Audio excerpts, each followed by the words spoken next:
कर्पूरी ठाकुर एक ऐसा नाम जिस नाम को सुनने के बाद ओबीसी समाज को गर्व महसूस होता है। वैसे तो SC ST ओबीसी समाज के और आदिवासियों के लिए जो काम उन्होंने किए हैं वो आप सब जानते हैं, लेकिन कहानी कि हर ओबीसी व्यक्ति, SC ST व्यक्ति ये चाहता है कि उनके घर में कर्पूरी ठाकुर जैसा बेटा पैदा हो। कर्पूरी ठाकुर की कहानी भी कुछ ऐसी है। 2 बार के चीफ मिनिस्टर, उसके बाद उनके हालात जो रहे, उस कहानी को सुन करके आप सोचने पर मजबूर होंगे कि आखिर कर्पूरी ठाकुर ने क्या कमाया।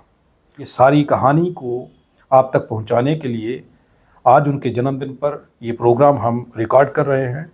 इस प्रोग्राम में आज के मुख्य अतिथि जो हैं वो एडवोकेट अशोक बसोत्रा हैं। बहुत बहुत स्वागत है सर हमारे प्रोग्राम में। बहुत बहुत शुक्रिया संसार जी। बसोत्रा साहब, कर्पूरी ठाकुर का नाम सुनते ही आंखों के आगे एक पिक्चर आती है कि बहुजनों के लिए कैसी लड़ाई उन्होंने लड़ी, और उनकी खुद की लड़ाई जो रही वो भी बड़ी दिलचस्प है। वो कहानी सुनने में जितनी दिलचस्प लगती है, हकीकत में उतनी ही दर्दनाक और ख़तरनाक है वो कहानी। तो कर्पूरी ठाकुर जो थे उनके बारे में मैं जानना चाहता हूँ कि उनकी जो ज़िंदगी है वो किस दौर से गुजरी और क्या संघर्ष उनके लिए रहा। भारत रत्न कर्पूरी ठाकुर जी 1924 में उनका जन्म हुआ है, 1988 में उनकी डेथ हुई है जी। आज उनका जन्म दिवस है, तो पूरे भारत को हमारी तरफ से बहुत बहुत मुबारकबाद। कर्पूरी ठाकुर एक ऐसा व्यक्तित्व, एक ऐसा शख्स जो पूरी तरह से समर्पित रहा समाज के लिए। जी। सैन समाज में, नाई जाति में उनका जन्म हुआ था, और जब उन्होंने मैट्रिक पास की, उन दिनों ब्रिटिश गवर्नमेंट यहाँ पे हुआ करती थी और बहुत सारे गांवों में कोई 1 या 2 मैट्रिक पास कर पाते थे। तो कर्पूरी ठाकुर जी ने जब मैट्रिक पास की तो उनके पिताजी उनको लेके अपने एरिया के ज़मींदार के पास चले गए। भूमिहार थे, वो ब्राह्मण थे जी। तो उन्होंने सोचा कि वहाँ ले जाके उनसे बात करते हैं, शायद इनको कोई सपोर्ट मिल जाएगी, कुछ एप्रिसिएशन मिल जाएगी। अब वहाँ पे जब वो गए तो वो अपने तख्तपोश पे लेट के आराम से बैठे हुए थे जो ज़मींदार थे। तो कर्पूरी जी के पिताजी ने उनसे कहा कि कर्पूरिया, मतलब उनका जो बेटा है, ये मैट्रिक पास कर लिए हैं। बिहारी टोन में उन्होंने जैसे कहते हैं बात की। तो ज़मींदार ने सर से लेके पाँव तक कर्पूरी जी को देखा और ऑब्वियसली उनको बहुत बुरा लगा। ऊंची जाति के जितने भी लोग हैं उनसे ये उस ज़माने में कहाँ बर्दाश्त होता था कि कोई बैकवर्ड क्लासेस का, वो खास करके मोस्ट बैकवर्ड क्लासेस का कोई बच्चा पढ़ लिख के आगे बढ़ जाए।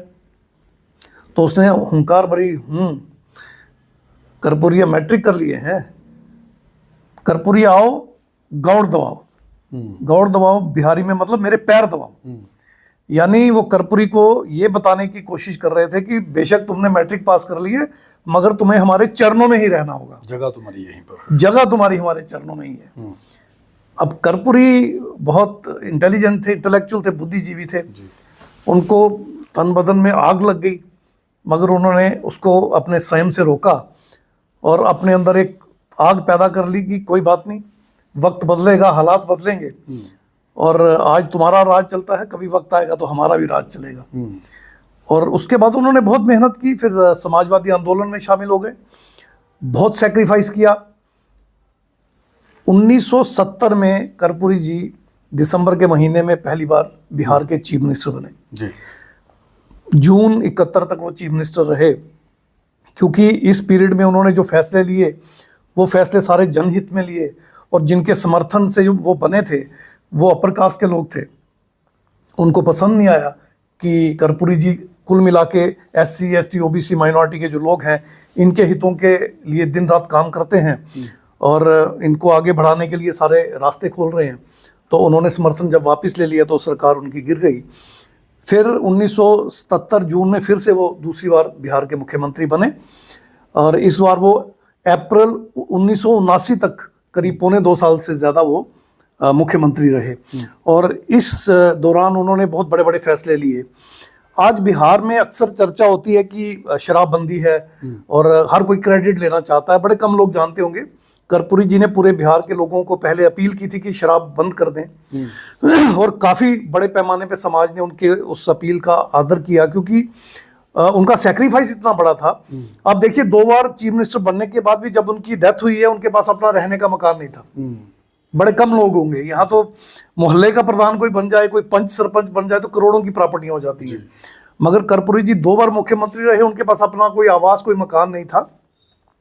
तो उनके हर कथन का लोग आदर करते थे।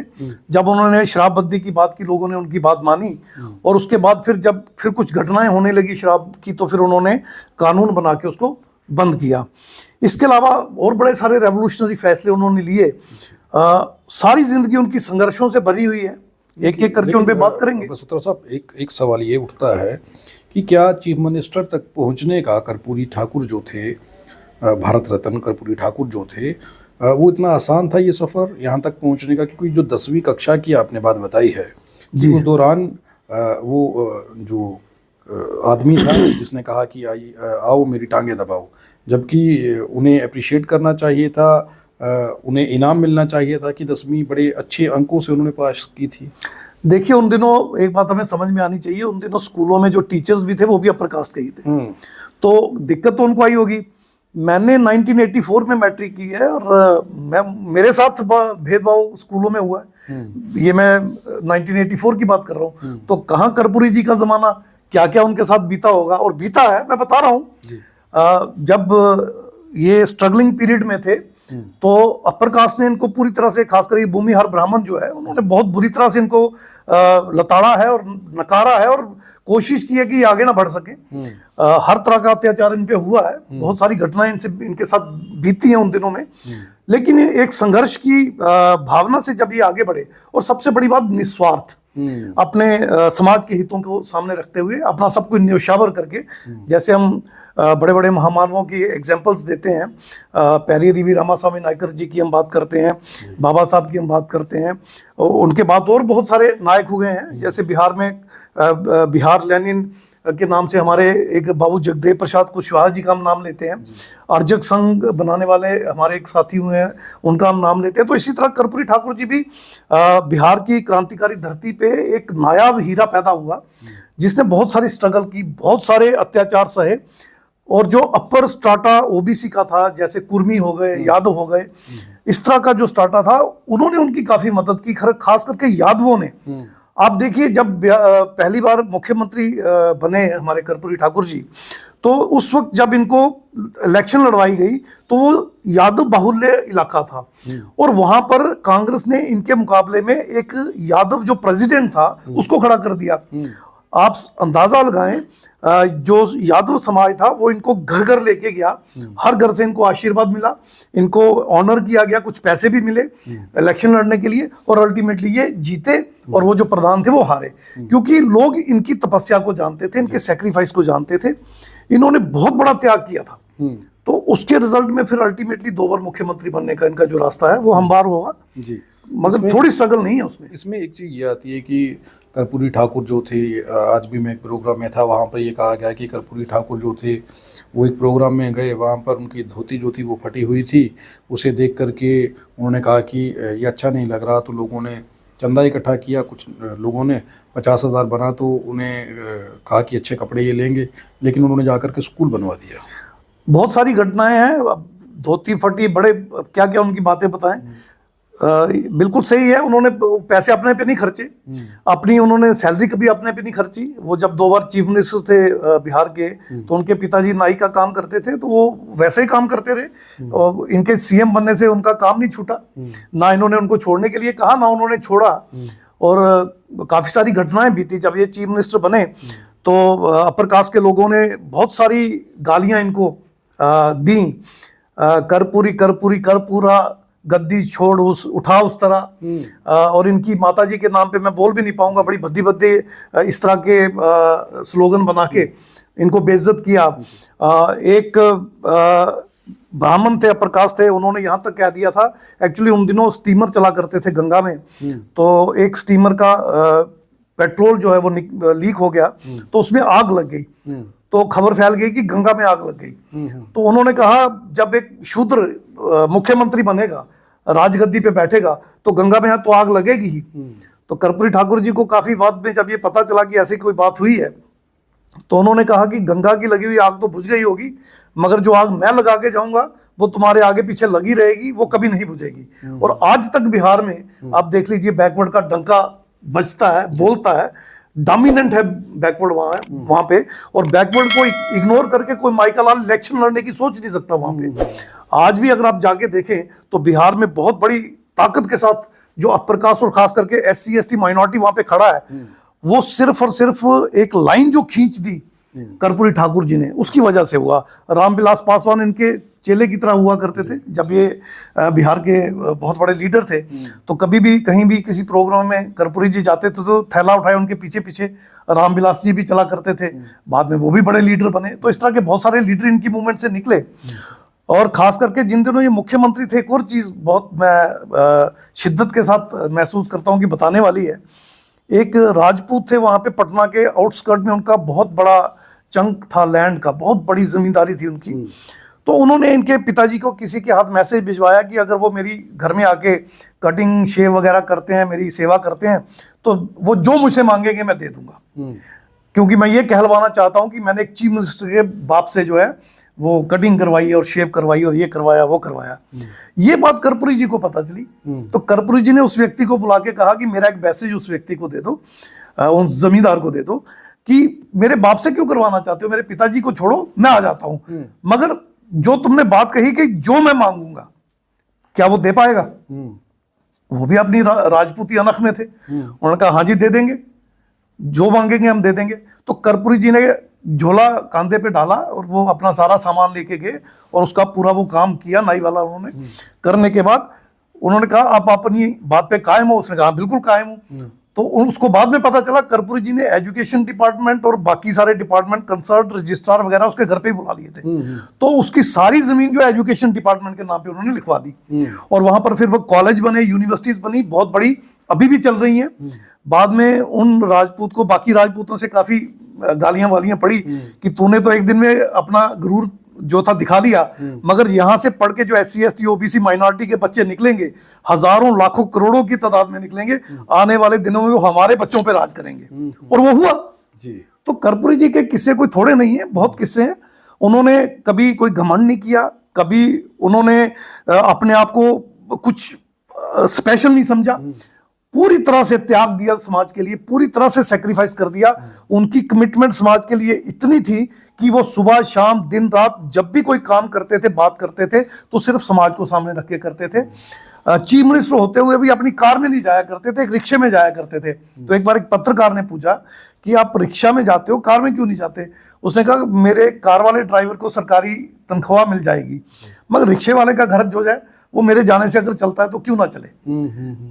इसी तरह मार्क टली बहुत मशहूर पत्रकार हुए BBC के, उन्होंने एक बार उनसे पूछा था कि आपका सारा खजाना खाली हो गया, तो कर्पूरी जी ने कहा आपको ये भी पता होगा कि खजाना खाली कहाँ हुआ? उन्होंने कहा हाँ जी मुझे पता, आपने गरीबों के घर बनवा दिए, गरीबों को घर बनवा के दे दिए, और वो गरीब गुरबा लोग जो घर नहीं बना सकते थे वो अब घरों में रहते हैं। तो उसने कहा फिर खजाना खाली होने से क्या नुकसान हुआ? ये पैसा है ही इन लोगों का, इन्हीं लोगों के लिए लगना चाहिए।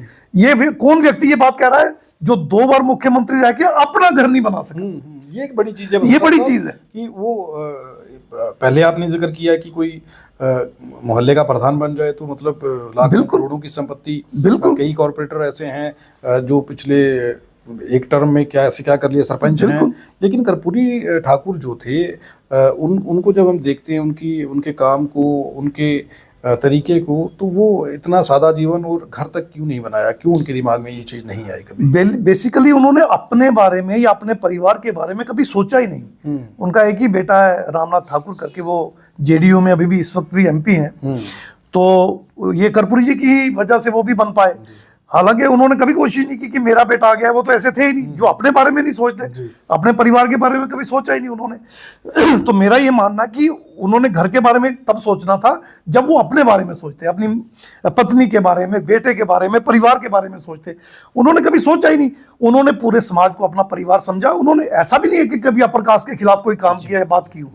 उन्होंने उनकी भी इज्जत की, मगर वो चाहते थे कि बाकियों की भी उतनी ही इज्जत हो, तो वो रास्ते वो खोलते चले गए। उन दिनों अगर आपको याद हो पुरानी बातें, थोड़ी पुरानी है, कुछ लोग अगर इतिहास में जाके देखेंगे तो भूमिहार लोग क्या करते थे, SC ST के एरिया को कवर करके पूरे गांव के लोगों को गांव से बाहर खड़ा करके लाइन में गोली मार दिया करते थे, मार दिया करते थे। मास मैसेकर होता था, मार दिया करते थे। तो कर्पूरी जी ने फ्री में उनको गन्स दी, लाइसेंस दिए, कारतूस दिए और उनको कहा कि आपने किसी को मारने नहीं जाना है, गलत नहीं करना है, मगर जो आप पे अटैक करे उसका आपने जो करना वो कर देना है। Self defence. हाँ, सेल्फ डिफेंस आपने अपना पूरा करना है। इस बात को लेके उस जमाने में इंदिरा जी इतनी नाराज हुई कि वो उनकी गवर्नमेंट टॉपल करने वाली थी। मगर अल्टीमेटली जब उनको मैसेज इंदिरा जी ने दिया कि मैं ये कर दूंगी, वो कर दूंगी, उन्होंने कहा जी आपको जो करना है वो आपका काम है, जो मुझे करना है वो मेरा काम है।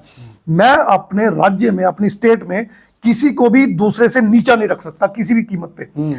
ताकत भी दूंगा, एजुकेशन भी दूंगा और आगे बढ़ने के सारे रास्ते भी खोलूंगा और सबके लिए खोलूंगा, वो चाहे अपर कास्ट हो, किसी वर्ण, किसी जाति, किसी धर्म का हो, मैं कोई भेदभाव नहीं करूंगा। मेरे लिए मेरी स्टेट के सारे लोग मेरे बच्चों की तरह, मैं सबको एक समान देखता हूं और सबको मैं बराबरी पे रखता हूं। एक के हाथ में बंदूक है, वो दूसरे को मारने जाता है, वो डिफेंस भी नहीं कर पाता, पुलिस स्टेशन तक नहीं जा सकता क्योंकि उनका दबदबा इतना है। पुलिस स्टेशन में लोग भी उन्हीं के हैं, SHO उनके हैं, SP उनके हैं, SSP उनके हैं, DC उनके हैं। तो जो मर रहे हैं उनका कोई है ही नहीं, तो मैं उनको असहाय नहीं छोड़ सकता, मैं उनको पूरा सपोर्ट करूंगा। तो ये इसकी बड़ी क्रिटिसिज्म हुआ था, नेशनल लेवल पे उनको बड़ा क्रिटिसाइज किया गया था क्योंकि अपर कास्ट के हाथ में मीडिया था, तो उन्होंने बड़ा क्रिटिसाइज किया। मगर कर्पूरी जी अपनी बात पे अड़े रहे और उन्होंने दबे कुचले तबके को वो ताकत दी जिसके बूते पे आज वहां पे आप देखिए SC ST कितनी ऊंची आवाज में बात करता है।